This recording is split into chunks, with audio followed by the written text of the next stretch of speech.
مغلیوں نے تقریباً 200 سال برصغیر پاک و ہند پر حکومت کی ہے۔ یہ ایک مسلم حکومت تھی۔ اس حکومت کا بنیاد ظہیر الدین محمد بابر نے رکھی تھی۔ ظہیر الدین محمد بابر کون تھا؟ یہ حکومت کیسی حکومت تھی؟ یہ کیسے بنی؟ یہ کب بنی؟ میں ہوں زیاد احمد اور آج ہم آپ کو مغل سلطنت کی تاریخ کے قسم میں ظہیر الدین محمد بابر کی زندگی کے بارے میں بتاؤں گا۔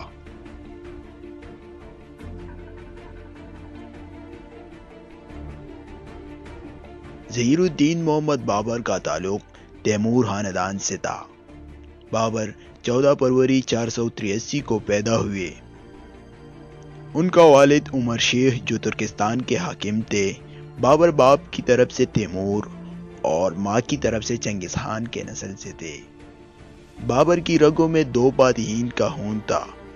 12 برس کی عمر میں بابر کا والد فوت ہو گیا۔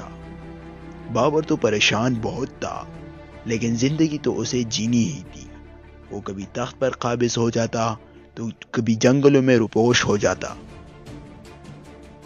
بالآخر 1504 میں بلخ اور کابل کے حاکم مقرر ہوا اور یہاں سے آپ نے ہندوستان کا رخ کیا۔ ظہیر الدین محمد بابر اور سلطان ابراہیم لودھی کے درمیان پانی پت کی مقام پر جنگ ہوئی۔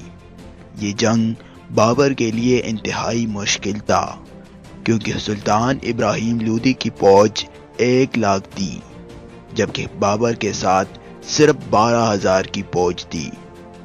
لیکن بابر خود ایک تجربہ کار سپہ سالار تھا۔ یہ جنگ تو ہوئی، لیکن اس میں ہارا ابراہیم لودھی اور بابر کو پتہ ہوئی۔ بابر نے ہندوستان میں اپنا ایک ڈر پیدا کیا، ایک نام پیدا کیا۔ بابر کو جب پتہ حاصل ہوئی تو دلی میں داخل ہوا۔ یہاں پر بھی ایک عجیب سا کام ہوا۔ جس نے بابر کی استقبال کی وہ ابراہیم لودھی کی ماں تھی۔ بابر نے اس عورت کی بہت قدر کی اور اسے ماں کا درجہ دیا۔ بابر نے اپنی حکومت میں سب سے پہلے بغاوت کو ختم کیا۔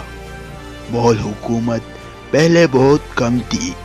گوارا، حصار، میوار، بنگال، بہار تک بابر کی حکومت تھی۔ 26 دسمبر 1530 کو آگرہ میں بابر کی وفات ہوئی۔ بابر کو کابل میں دفن کر دیا تھا۔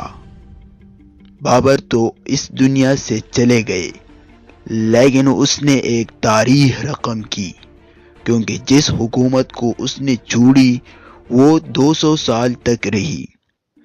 اس کے بعد اس کا بیٹا ہمایوں اس کی جگہ جانشین ہوا۔ ہمایوں کون تھا؟ ہمایوں کو کیوں جلاوطن کیا؟ یہ جانیں گے اگلے ایپیسوڈ میں۔ اگر آپ کو ویڈیو پسند آئی ہو تو اس چینل کو سبسکرائب کرنا نہ بھولے گا۔